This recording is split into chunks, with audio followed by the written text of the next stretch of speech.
দুটো ব্যবসায়িক সংগঠন বা ব্যাংক, বিমা এরা যখন কোনো চুক্তিতে উপনীত হয়, এনডিএ বা নন ডিসক্লোজার এগ্রিমেন্ট, এটা খুবই একটা স্বাভাবিক বিষয়। যখন চুক্তিটা স্বাক্ষরিত হবে তখন আমাদের রাইটস টু ইনফরমেশনের কারণে ডেফিনেটলি আমরা এই যুক্তরাষ্ট্রের সম্মতি সাপেক্ষে এই চুক্তি প্রকাশ করব।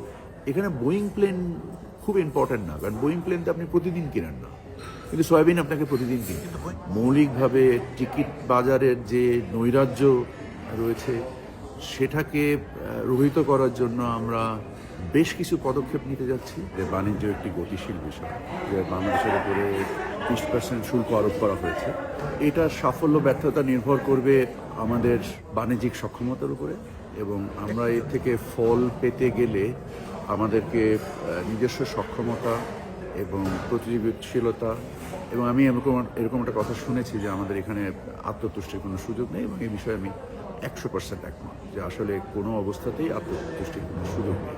দ্বিতীয় বিষয় যেটা আপনি অবতারণা করলেন যে আমরা একটা গোপনীয়তার চুক্তি করেছি, এটা শুধু আন্তর্জাতিক রীতিতে তো নির্দিষ্ট, এমনকি যদি আপনি স্থানীয়ভাবেও কোনো চুক্তি দেখেন, যখন দুটো ব্যবসায়িক সংগঠন বা ব্যাংক, বিমা এরা যখন কোনো চুক্তিতে উপনীত হয়, এনডিএ বা নন ডিসক্লোজার এগ্রিমেন্ট, এটা খুবই একটা স্বাভাবিক বিষয়।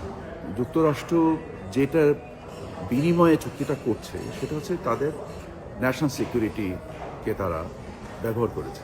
তারা এই চুক্তির মূল নিয়ামক হিসেবে যখন তারা বলছে যে তাদের নিজস্ব নিরাপত্তাকে তারা নিয়ামক হিসেবে নিচ্ছে, সেখানে তো একটা আলোচনাটার একটা গোপনীয়তার শর্ত অবশ্যই।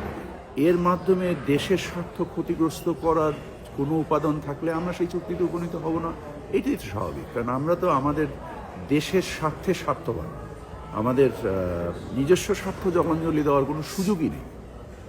আর নিজস্ব স্বার্থ জলাঞ্জলি দিলে আমাদের সক্ষমতার ঘাটতি ঘটবে, এবং তাতে আমাদের বাণিজ্য চুক্তি করে কোনো লাভ হবে না। কারণ আমরা যদি স্বল্প মেয়াদে বা দীর্ঘমেয়াদে যদি আমাদের বাণিজ্য সক্ষমতার হ্রাস পায় বা আমাদের যে ম্যাক্রো ইকোনমির কোনো ধরনের কোনো ক্ষতি হয়, তাহলে তো সেই চুক্তি কোনোভাবেই পালনযোগ্য নয়।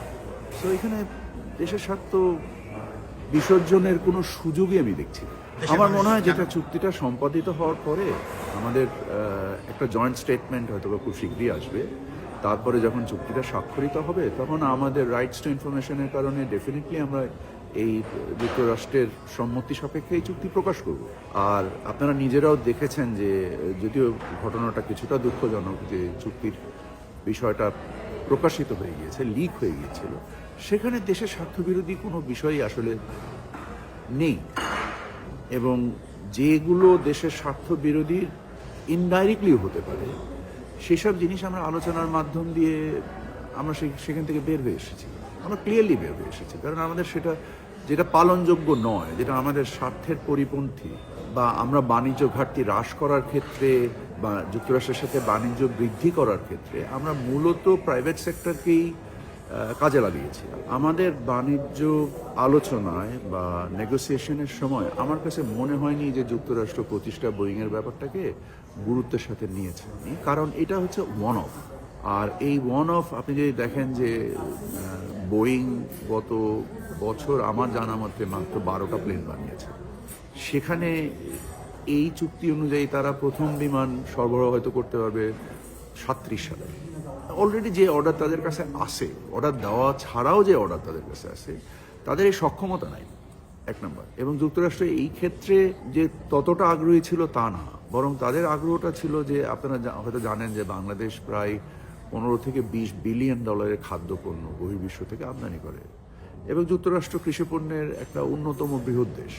এবং আমরা যদি প্রতিযোগিতার মূলক মূল্যে আমাদের কৃষিপণ্যের সংস্থান করতে পারি, তাহলে আমাদের ভোক্তাদের আমরা যৌক্তিক মূল্যে পণ্য দিতে পারবো। বাজার স্থিতিশীলতার ক্ষেত্রে এটা সহায়ক ভূমিকা পালন করবে।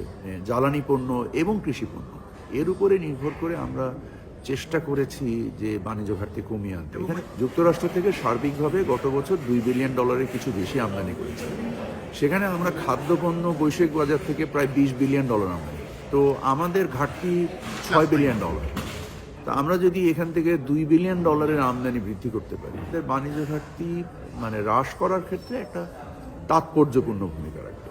এখানে বোয়িং প্লেন খুব ইম্পর্ট্যান্ট না, কারণ বোয়িং প্লেন তো আপনি প্রতিদিন কিনেন না, কিন্তু সয়াবিন আপনাকে প্রতিদিন কিনতে হয়। হ্যাঁ, আমাদের বিমানের যে পরিচালন সক্ষমতা, এর যে ব্যবসায়িক অবস্থা, এই পরিস্থিতিতে আমাদের এবং আমাদের যে জনসংখ্যা, গত বছর প্রায় 1,20,00,000 যাত্রী আমাদের বিমানে আমাদের এয়ারপোর্ট দিয়ে যাতায়াত করেছে। তার মানে হচ্ছে প্রায় কোটিখানেক যাত্রীর একটা মার্কেট আমাদের রয়ে গিয়েছে। কিন্তু আমরা নিজেদের মানে প্রতিযোগী সক্ষমতা উপযুক্ত না থাকার কারণে আমরা এখানে বৃদ্ধি করতে পারছি না। সো অতএব 25টা বিমান ওই বিবেচনায় কিছুই না, আমাদের এর থেকে আরও অনেক বেশি কিছু দরকার।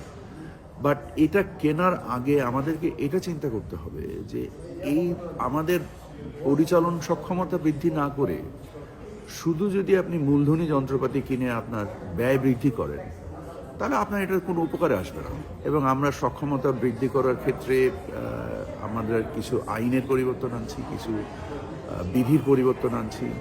মৌলিকভাবে টিকিট বাজারের যে নৈরাজ্য রয়েছে সেটাকে রহিত করার জন্য আমরা বেশ কিছু পদক্ষেপ নিতে যাচ্ছি।